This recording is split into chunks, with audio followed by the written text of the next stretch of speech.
ನಮಸ್ಕಾರ. ಇವತ್ತಿನ ಈ ವಿಶೇಷವಾದ ಹಾಗೂ ಕುತೂಹಲಕಾರಿಯಾದ ವಿಶ್ಲೇಷಣೆಗೆ ಸ್ವಾಗತ. ಒಂದು ಬಹಳ ಆಳವಾದ ಆಧ್ಯಾತ್ಮಿಕ ಪಠ್ಯವನ್ನ ನಾವಿಂದು ಬಿಡಿಸಿ ನೋಡಲಿದ್ದೇವೆ. ಯಾವುದೇ ನಂಬಿಕೆಗಳ ಪರ ಅಥವಾ ವಿರೋಧಿಲ್ಲದೆ ಸಂಪೂರ್ಣವಾಗಿ ತಟಸ್ಥ ದೃಷ್ಟಿಕೋನದಿಂದ ಇದನ್ನ ಅರ್ಥ ಮಾಡಿಕೊಳ್ಳೋ ಪ್ರಯತ್ನ ಮಾಡೋಣ. ಮ್ಯಾಕ್ರೋಯಿಂದ ಮೈಕ್ರೋ ಲೆವೆಲ್ವರೆಗೂ ಇದರಲ್ಲಿ ಏನೇನಿದೆ ಅಂತ ನೋಡೋಣ. ಬನ್ನಿ ಶುರು ಮಾಡೋಣ.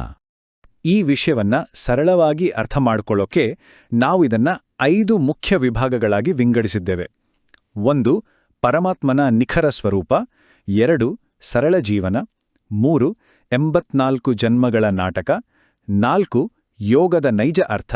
ಮತ್ತು ಕೊನೆಯದಾಗಿ ಅಚಲ ಸ್ಥಿತಿ. ಬನ್ನಿ ಒಂದೊಂದೇ ಚಾಪ್ಟರ್ ಓಪನ್ ಮಾಡೋಣ. ಮೊದಲನೇ ವಿಭಾಗ, ಪರಮಾತ್ಮನ ನಿಖರವಾದ ಸ್ವರೂಪ. ಅಂದ್ರೆ ಆ ಪರಮಶಕ್ತಿಯ ನಿಜವಾದ ರೂಪ ಹೇಗಿದೆ ಅನ್ನೋದನ್ನ ಇಲ್ಲಿಂದಲೇ ಶುರು ಮಾಡೋಣ. ಸಾಮಾನ್ಯವಾಗಿ ಭಕ್ತಿ ಮಾರ್ಗದಲ್ಲಿ ನಾವೆಲ್ಲ ಪರಮಾತ್ಮ ಅಂದ್ರೇನೆ ಒಂದು ನಿರಂತರವಾಗಿ ಉರಿಯುವ ಅಖಂಡ ಜ್ಯೋತಿ ಅಂತ ಅನ್ಕೋತೀವಿ ಅಲ್ವಾ? ಆದ್ರೆ ಈ ಪಠ್ಯ ನಮಗೆ ಕೊಡ್ತಿರೋ ಚಿತ್ರಣನೇ ಬೇರೆ. ಇದರಲ್ಲಿ ಆ ಪರಮಶಕ್ತಿಯನ್ನ ಕಣ್ಣಿಗೆ ಕಾಣದಷ್ಟು ಚಿಕ್ಕದಾದ ಒಂದು ಅತಿ ಸೂಕ್ಷ್ಮ ಬಿಂದುವಿಗೆ, ಅಂದ್ರೆ ಒಂದು ಪಾಯಿಂಟ್ ಆಫ್ ಲೈಟ್ಗೆ ಹೋಲಿಸಲಾಗಿದೆ. ಈ ಬಿಂದು ಸ್ವರೂಪದ ಕಲ್ಪನೆ ಇದೆಯಲ್ಲ, ಇದು ಸುಮ್ಮನೆ ಹೇಳಿರೋ ಮಾತಲ್ಲ. ಧ್ಯಾನ ಮಾಡಬೇಕಾದ್ರೆ ಅಥವಾ ಏಕಾಗ್ರತೆ ಬೇಕು ಅಂದಾಗ ಮನಸ್ಸನ್ನ ನಿಖರವಾಗಿ ಕೇಂದ್ರೀಕರಿಸೋಕೆ ಈ ಸೂಕ್ಷ್ಮ ಬಿಂದುವಿನ ಕಲ್ಪನೆ ಬಹಳ ಮುಖ್ಯ ಅಂತ ಈ ಮೂಲ ಪಠ್ಯ ಸ್ಪಷ್ಟವಾಗಿ ಹೇಳುತ್ತೆ. ಯಾವುದೇ ಗೊಂದಲ ಇಲ್ಲದೆ ಫೋಕಸ್ ಮಾಡೋಕೆ ಇದೇ ಪ್ರಾಥಮಿಕ ಅವಶ್ಯಕತೆ. ಈಗ 2ನೇ ವಿಭಾಗಕ್ಕೆ ಬರೋಣ. ಸರಳ ಜೀವನ ಮತ್ತು ಸಂತೃಪ್ತಿ. ಈ ದೊಡ್ಡ ತಾತ್ವಿಕ ವಿಚಾರಗಳಿಂದ ಸ್ವಲ್ಪ ನಮ್ಮ ದಿನನಿತ್ಯದ ಬದುಕಿಗೆ ಬಂದು ನೋಡೋಣ. ಇಲ್ಲೊಂದು ಅದ್ಭುತವಾದ ಸಾಲಿದೆ, ಗಮನಿಸಿ. ಮಕ್ಕಳೇ, ಹೊಟ್ಟೆಗಾಗಿ ಕೇವಲ ತುಂಡು ರೊಟ್ಟಿಯನ್ನು ತಿಂದ್ರೆ ಸಾಕು. ಎಷ್ಟೊಂದು ಪ್ರಾಕ್ಟಿಕಲ್ ಆಗಿದೆ ನೋಡೆ ಇದು. ಬದುಕೋದಕ್ಕೆ ಬಹಳ ಸರಳವಾದ ಊಟ ಇದ್ರೆ ಸಂಪೂರ್ಣವಾಗಿ ಸಾಕು ಅನ್ನೋದನ್ನ ಎಷ್ಟೊಂದು ಡೈರೆಕ್ಟಾಗಿ ಹೇಳಲಾಗಿದೆ ಅಲ್ವಾ?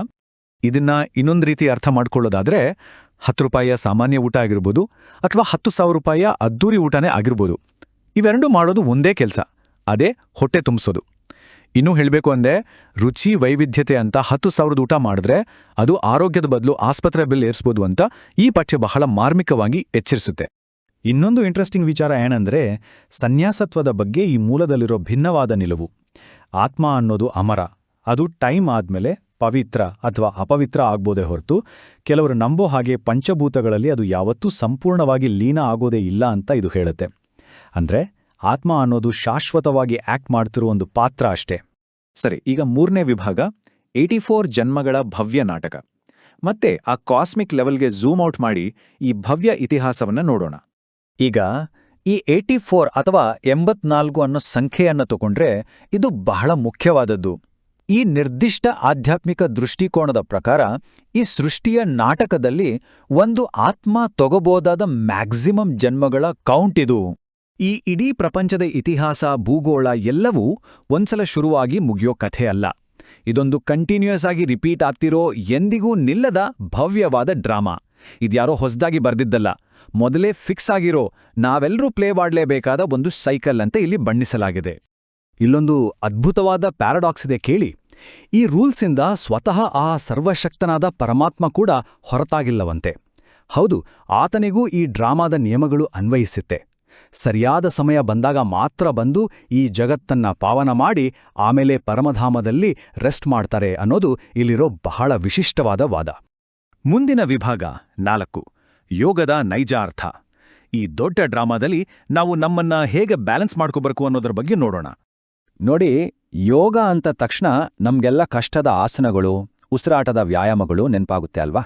ಆದ್ರೆ ಈ ಪಠ್ಯ ಯೋಗದ ಅರ್ಥವನ್ನೇ ಬದಲಾಯಿಸುತ್ತೆ. ಇಲ್ಲಿ ಯೋಗ ಅಂದ್ರೆ ಬೇರೇನೂ ಅಲ್ಲ, ಕೇವಲ ನೆನಪು. ಪೆನ್ನು, ಪೇಪರು, ಕಷ್ಟದ ಆಸನಗಳು ಏನೂ ಬೇಡ. ಪರಮಾತ್ಮನ ಜೊತೆಗಿನ ಒಂದು ಸಹಜವಾದ ಎಫರ್ಟ್ಲೆಸ್ ಮಾನಸಿಕ ಸಂಪರ್ಕವೇ ಯೋಗ ಅಂತ ಇಲ್ಲಿ ವಿವರಿಸಲಾಗಿದೆ.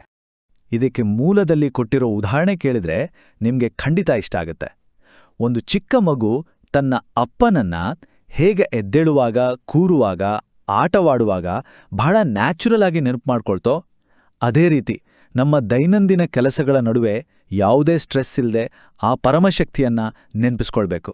ಎಷ್ಟೊಂದು ಸಿಂಪಲ್ ಆಗಿದೆ ಅಲ್ವಾ ಇದು?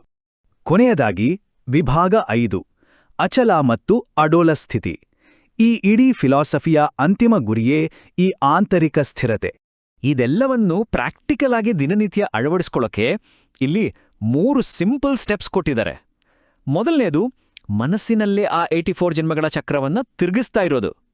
ಎರಡನೇದು, ಆ ಅನಂತವಾದ ಆಧ್ಯಾತ್ಮಿಕ ಆಸ್ತಿಯನ್ನ ಸದಾ ನೆನಪಿಟ್ಕೊಳ್ಳೋದು. ಮೂರನೇದು, ದುರಾಸೆ ಬಿಟ್ಟು ಸಿಕ್ಕಿರೋ ಸರಳ ಊಟದಲ್ಲಿ ತೃಪ್ತಿ ಪಡೋದು. ಇದಿಷ್ಟೇ ನೋಡಿ, ಇದರ ಬೇಸಿಕ್ ಪ್ರಾಕ್ಟೀಸ್. ಈ ಆಧ್ಯಾತ್ಮಿಕ ಹಾದಿಯಲ್ಲಿ ಗೆಲ್ಲೋಕೆ ಒಂದೆರಡು ಸೀಕ್ರೆಟ್ಸ್ ಇವೆ. ಅದರಲ್ಲೂ ಬಹಳ ಮುಖ್ಯವಾದದ್ದು ಅಂತರ್ಮುಖತೆ. ಅಂದ್ರೆ ನಮ್ಮೊಳಗೆ ನಾವು ಎಷ್ಟರ ಮಟ್ಟಿಗೆ ಮುಳುಗಿರ್ತೀವೋ ಅಷ್ಟೇ ಸುಲಭವಾಗಿ ಬೇರೆಯವರ ಮನಸ್ಸನ್ನ ಅರ್ಥ ಮಾಡ್ಕೊಂಡು ಅವರಿಗೆ ಖುಷಿ ಕೊಡ್ಬೋದು. ಯಾರು ಏನೇ ಅಂದ್ರೂ ಏನೇ ಆದ್ರೂ ಅಲುಗಾಡದಂತಹ ಆಂತರಿಕ ಸ್ಥಿರತೆ ಇದೆಯಲ್ಲ, ಅದೇ ನಿಜವಾದ ಆಧ್ಯಾತ್ಮಿಕ ಗೆಲುವು ಅಂತ ಇಲ್ಲಿ ಆಳವಾಗಿ ವಿಶ್ಲೇಷಿಸಲಾಗಿದೆ. ಸೊ ಕೊನೆದಾಗಿ ಒಂದು ಪ್ರಶ್ನೆಯನ್ನ ನಿಮ್ಮ ಯೋಚನೆಗೆ ಬಿಡ್ತೀನಿ. ನಿಜವಾದ ಶಾಶ್ವತವಾದ ಖುಷಿ ಅನ್ನೋದು ಈ ಹಣ, ಅಧಿಕಾರ, ಹೊರಗಿನ ಆಡಂಬರ ಇಂಥ ನಶ್ವರ ವಸ್ತುಗಳಿಂದ ಸಿಗುತ್ತಾ, ಅಥವಾ ನಮ್ಮ ಒಳಗಿನ ಆ ಅಚಲವಾದ ಅಲುಗಾಡದ ಮಾನಸಿಕ ಸ್ಥಿತಿಯಿಂದ ಸಿಗುತ್ತಾ? ತಾತ್ಕಾಲಿಕ ವಸ್ತುಗಳಿಗೂ ನಮ್ಮ ಆಂತರಿಕ ಸ್ಥಿರತೆಗೂ ಇರೋ ಈ ವ್ಯತ್ಯಾಸನ ನಾವೆಲ್ಲರೂ ಯೋಚಿಸಲೇಬೇಕು. ಈ ಆಳವಾದ ಪ್ರಶ್ನೆಯೊಂದಿಗೆ ಇವತ್ತಿನ ಈ ವಿಶ್ಲೇಷಣೆಯನ್ನ ಇಲ್ಲಿಗೆ ಮುಗಿಸೋಣ.